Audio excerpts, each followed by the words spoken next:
Shalom, selamat pagi adik-adik. Wah, seneng ya Karina. Hari Iya ini dong. kita ketemu, kita sukacita karena kita Betul. mau memuji Tuhan lagi Kak. Bener banget. Kak Frida apa kabar? Baik dong, kalau Karina? Wah, baik banget. Apalagi kakak bangun dengan penuh sukacita. Ya sama dong Kak. Bagaimana dengan adik-adik di rumah? Pasti juga penuh sukacita kan? Betul banget. Kalau udah penuh semangat, penuh sukacita, kita mau ambil Alkitab kita mau menyiapkannya di Yesaya 7 ayat 14. Yesaya 7 ayat yang ke-14 ya Kak? Yes, betul. Buat adik-adik yang tidak bisa membuka sendiri, adik-adik boleh minta tolong kok sama papa, mama, opa, oma, bahkan tante sama om yang ada di rumah. Boleh juga sama mbak loh. Ya, bener banget. Nah, kalau udah menyiapkan, kita mau dibatasin dulu. Habis Ya, itu taruh betul. di sampingnya, karena kita mau memuji Tuhan loh. Nah, karena kita penuh sukacita Kak, pasti kasih juga ada Kak dalam hati kita. Wah, bener banget. Apalagi kita akan memujikan lagu KASIH. Kita mau pujikan dengan gerakan ya. Harus penuh sukacita Kak.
Lipat tangan kita, tutup mata kita karena kita Doa. mau bersyukur sama Tuhan. Mari kita berdoa. Selamat pagi Tuhan Yesus, terima kasih karena Engkau telah membangunkan kami pada pagi hari ini. Dan Engkau telah mengizinkan kami untuk mengikuti ibadah Tuhan yang akan sertai, berkati hati dan juga pikiran kami, agar kami dapat mengikuti ibadah ini dengan baik. Dalam nama Tuhan Yesus kami berdoa bersyukur, haleluya, amin. Amin.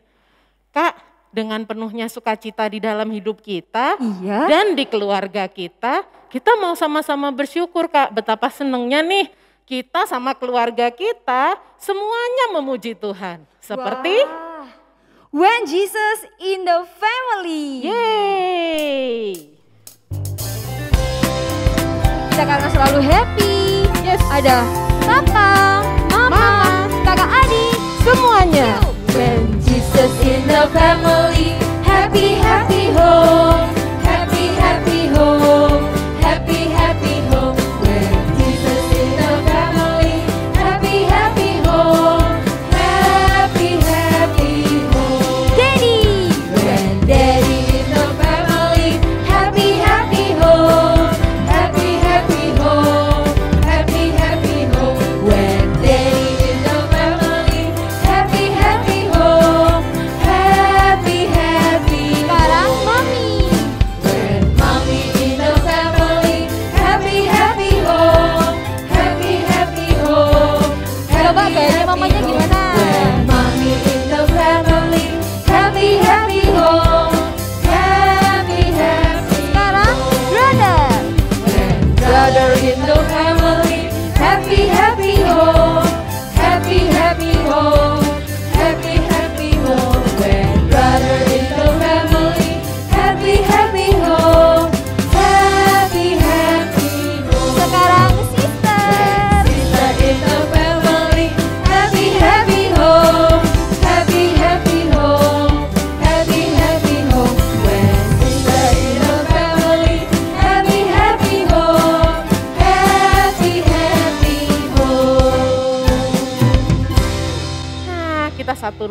lagi untuk mendoakan juga keluarga kita, Kak. Betul. Yuk kita satu dalam doa.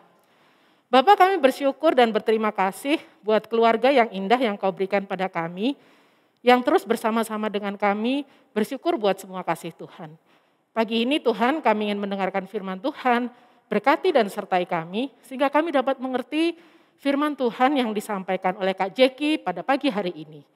Berkati kami dan keluarga kami yang mengikuti ibadah kami pada pagi hari ini. Terpuji mulia nama-Mu Tuhan, haleluya, amin. Amin. Setelah kita memuji nama Tuhan, kita berdoa, kita mau baca Alkitab. Kita mau ambil Alkitab kita lagi, yang tadi sudah dibuka ya, di Yesaya 7 ayat 14. Kita mau baca bersama-sama ya Kak. Oke. 1, 2, 3. Sebab itu Tuhan sendirilah yang akan memberikan kepadamu suatu pertanda. Sesungguhnya seorang perempuan muda mengandung dan akan melahirkan seorang anak laki-laki dan ia akan menamakan dia Immanuel. Hei, awas, lari, cepet, sembunyi. Awas, lari. Hei, di sini. Hei, aduh, di mana?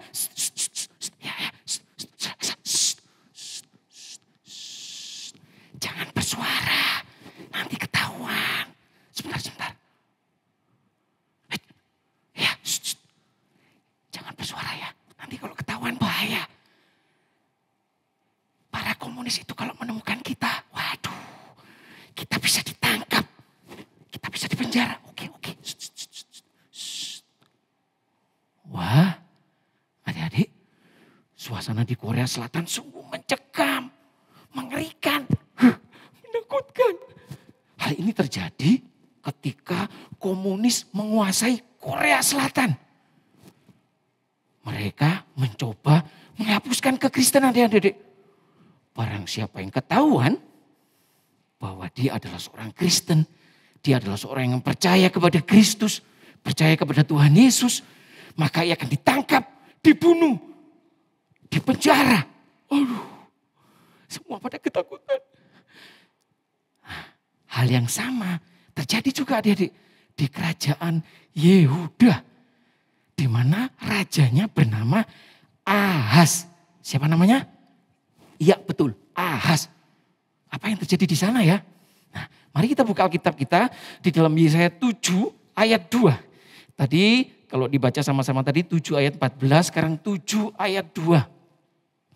Siap ya, Yesaya 7 ayat 2. Demikian bunyi firman Tuhan. Lalu diberitahukanlah kepada keluarga Daud, Aram telah berkemah di wilayah Efraim.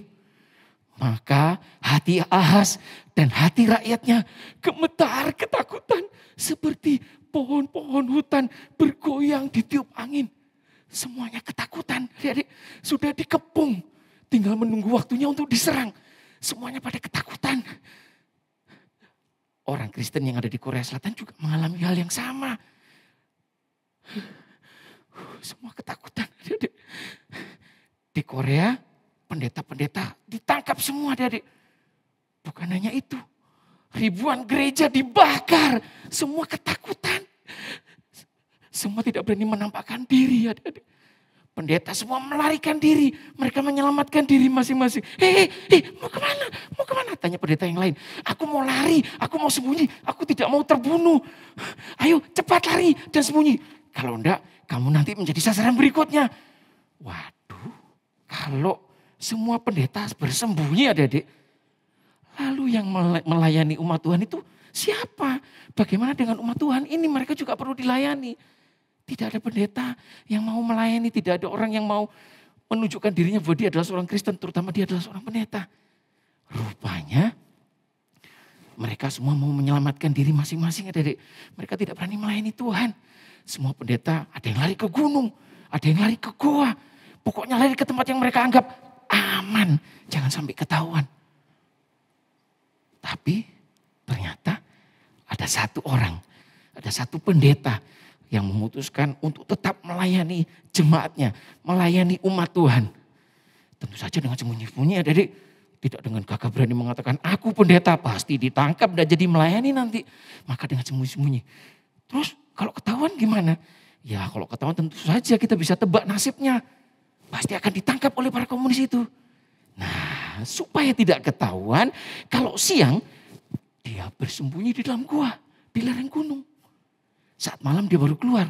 Keluarnya pun dia tengok kanan, tengok kiri. Kalau sepi dia baru jalan, begitu adik-adik ya. Kalau malam dia keluar, kemudian mengunjungi jemaatnya di kota. Dia melakukannya itu dengan setia, melayani jemaat Tuhan di kota, adik-adik. Lalu pada suatu malam yang dingin, terjadi badai salju. Semuanya ditutupi oleh salju. Semuanya tampak putih, adik-adik. Pendeta ini tersesat. Kemana ya? Kemana? Semuanya sama, adik-adik putih. Dia bingung. Aduh, ini aku harus kemana? Ke arah sana kah? Atau ke sana? Ya kok sama semua? Karena semua sudah ditutupi oleh salju, adik-adik. Dinginnya setengah mati. Aduh, dingin sekali. Aduh, sudah dingin. Aku juga sudah mulai lapar. Pak pendeta ini terus berusaha keras untuk menemukan jalan. Kayaknya aku lewat sana. Kok bukan? Oh, sebelah sana. Loh kok bukan? Terus dia berusaha, adik-adik. Sampai akhirnya pendeta ini kedinginan, kelelahan, kelaparan. Sampai dia sudah tidak sanggup lagi melakukan perjalanan. Kayaknya percuma deh. Aku mencoba juga tetap tersesat. Adik-adik, pendeta ini sedang menghadapi masalah besar. Masalah antara hidup dan mati. Sama seperti pendeta yang dari Korea Selatan ini, Raja Ahaz rupanya juga sedang menghadapi masalah yang besar. Coba kita semua buka bersama-sama dalam Yesaya 7 ayat 4. Ya, 2 ayat lagi dari yang tadi turun. Kita baca yang ayat yang keempat. Saat itu Nabi Yesaya datang kepada Raja Ahaz dengan firman Tuhan. Dan katakanlah kepadanya, teguhkanlah hatimu dan tinggallah tenang. Jangan takut dan janganlah hatimu kecut. Karena kedua puntung kayu api yang berasap ini, yaitu kepanasan amarah Rezin dengan Aram dan anak Remalia. Waduh, dalam kondisi seperti ini, firman Tuhan melalui Yesaya mengatakan, ketika kita menghadapi masalah yang begitu besar, masalah seperti yang dihadapi oleh pendeta ini atau dihadapi oleh Ahaz, ada 4 hal yang menurut Yesaya harus dilakukan. Apa itu? Yang pertama, teguhkanlah hatimu. Teguhkan hatimu. Teguh itu artinya kuat, adik-adik. Tidak goyah, teguh, kuat. Tetap beriman bahwa Allah akan menolong. Tidak berusaha mencari pertolongan dari sesama manusia. Karena akan percuma. Itu teguhkanlah hatimu. Kemudian hal yang kedua, tinggallah tenang. Tidak bingung, tidak panik, tidak gerusa-gerusu. Tenang, tidak gugup. Yang justru akan membuat kita melakukan tindakan-tindakan yang ceroboh. Yang justru merugikan kita sendiri. Yang ketiga, jangan takut. Adik-adik, lawan kata takut itu bukan berarti berani atau tidak takut, bukan. Tetapi lawan kata takut itu percaya. Artinya kita harus tetap percaya pada pemeliharaan Tuhan. Bahwa Tuhan tidak akan meninggalkan kita. Karena dia adalah Immanuel. Allah yang akan selalu beserta kita. Kalau kita takut, berarti kita tidak percaya pada janji penyertaan Tuhan. Yang keempat, janganlah hatimu menjadi kecut. Kecut, ya. Kecut hati itu artinya hilang pengharapan, putus asa. Tidak percaya bahwa Allah adalah Allah yang berkuasa, yang sanggup melakukan perkara-perkara yang besar. Rupanya adik-adik, berbeda dengan Raja Ahaz yang justru mengandalkan Raja Asyur yang sesama manusia. Dan akhirnya kerajaannya justru hancur di tangan Raja Asyur. Pendeta dari Korea Selatan ini sangat percaya pada penyertaan Tuhan Allah yang Immanuel.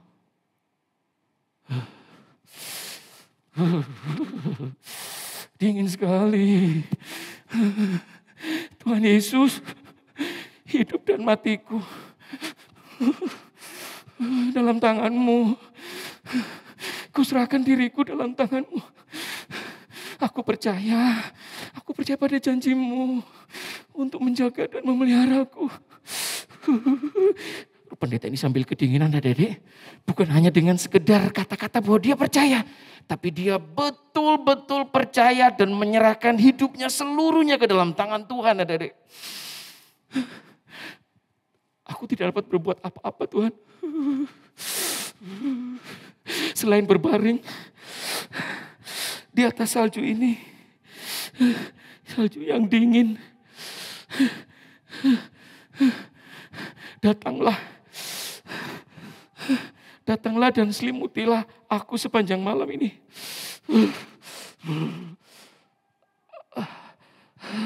Datanglah Tuhan. Amin. Wah, bisa dibayangkan gak adik-adik? Tidur beralaskan salju, kira-kira gimana rasanya? Pasti dinginnya setengah mati. Pernah masuk kulkas kan? Seperti itu. Pasti pendeta ini akan mati kedinginan adik-adik. Tetapi dia sangat percaya pada penyertaan Tuhan yang Immanuel. Dan akhirnya dia tertidur pulas adik-adik. Pendeta ini tertidur pulas. Awalnya mungkin kedinginan. Lama-lama dia tidak merasakan apa-apa. Keesokan harinya, adik-adik, ayo tebak. Pendeta ini bangun dan dia merasa hangat dan enak sekali rasanya tidur di salju. Kok bisa? Kan tidur di salju. Ketika ia membuka matanya, dia lihat, yang membuat dia merasa nyaman dan hangat itu ternyata di atasnya ada seekor macan yang sangat besar yang tidur di atasnya pendeta ini sepanjang malam. Saat itu ia penuh dengan Roh Kudus dan kuasa janji Tuhan. Harimau itu seakan-akan seperti kucing yang jinak, yang manis. Dia tidak memakan pendeta itu, justru dia melindungi dengan tidur di atasnya. Maka pendeta itu tidak kedinginan. Nah, saat kita menghadapi masalah besar, masalah yang sangat besar, kita meneladani apa yang sudah dilakukan oleh pendeta Korea Selatan tadi. Yang pertama, tetap beriman, tetap percaya, tetap tenang, tidak putus asa. Allah yang Immanuel akan selalu menyertai dan menolong kita sesuai kehendaknya. Amin. Kita akan nyanyikan satu lagu. Ada sobatku yang setia. Karena memang dia Allah yang setia, tidak pernah meninggalkan kita.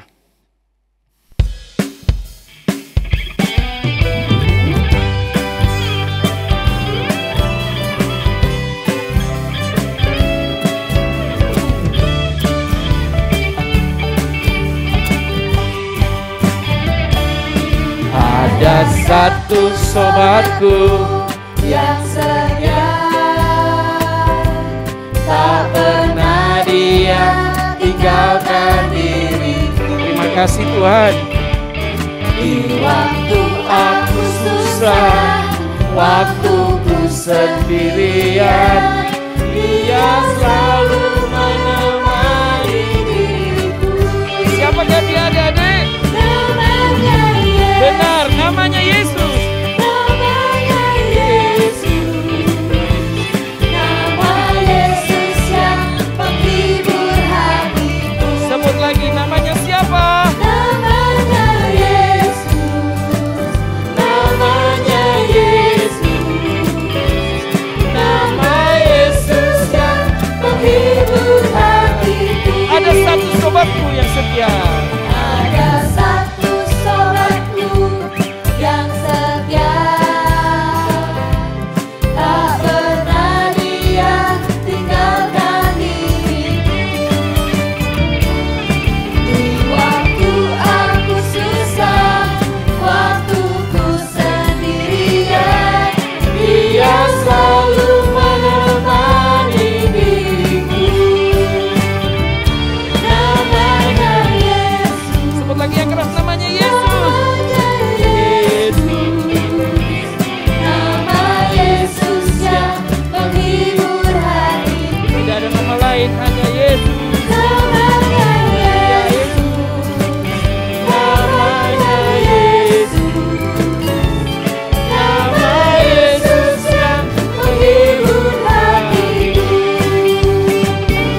Mari kita berdoa.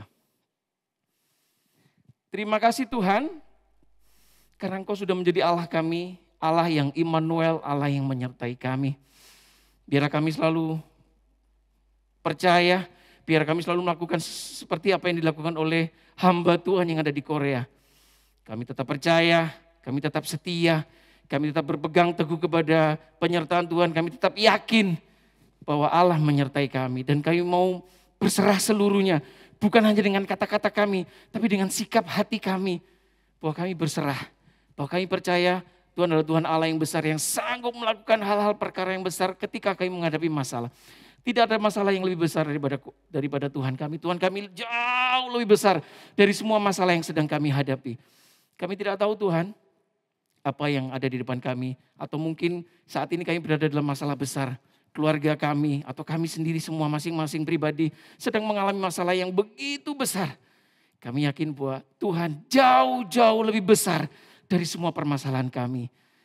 Kami tidak ingin mengandalkan manusia, kami hanya mengandalkan Tuhan. Terima kasih Allah yang Immanuel. Haleluya. Amin.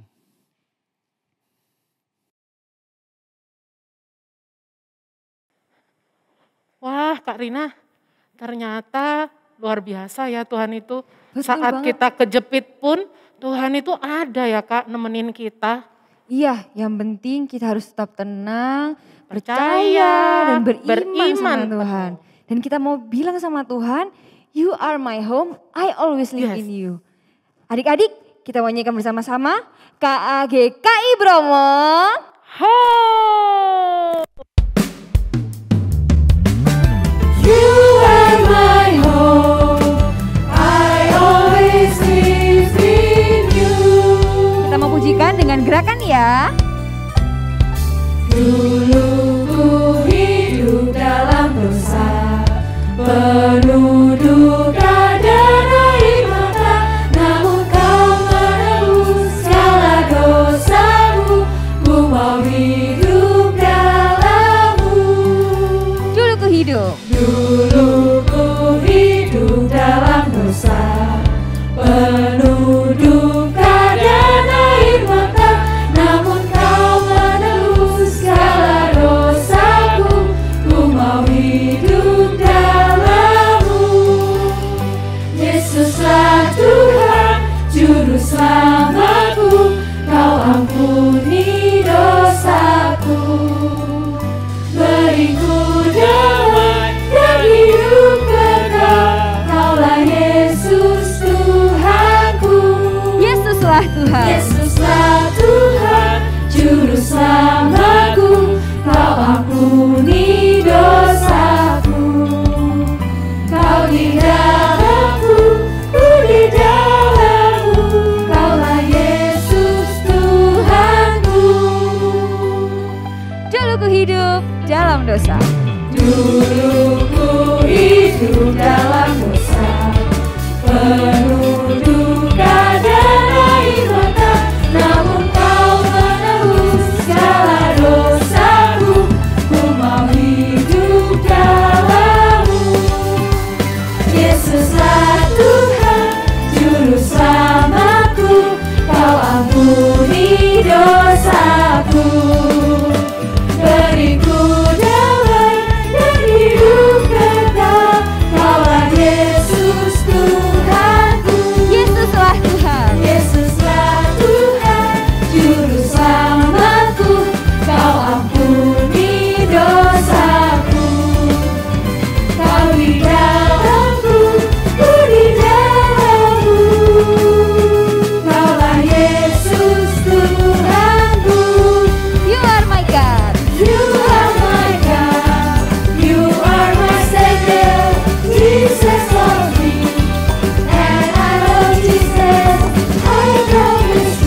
waktunya area. Wah, nggak kerasa bulan depan kita akan merayakan Natal. Jadi, mari kita lakukan persiapan. Adik-adik akan membuat area Natal sesuai kelas masing-masing.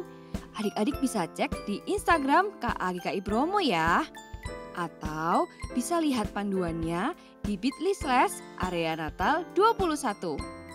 Nah, yang asiknya lagi, kita membuat video ucapan selamat Natal untuk ditayangkan di ibadah Natal Komisi Anak dengan format durasi 5-7 detik, video potret, dan ketentuan lain dapat dilihat di link ya. Untuk batas pengumpulan videonya, tanggal 28 November di link yang sama, yaitu bit.ly/area Natal 21 ya. Wah, jadi nggak sabar nih. Semangat ya adik-adik. Happy Sunday. God bless you.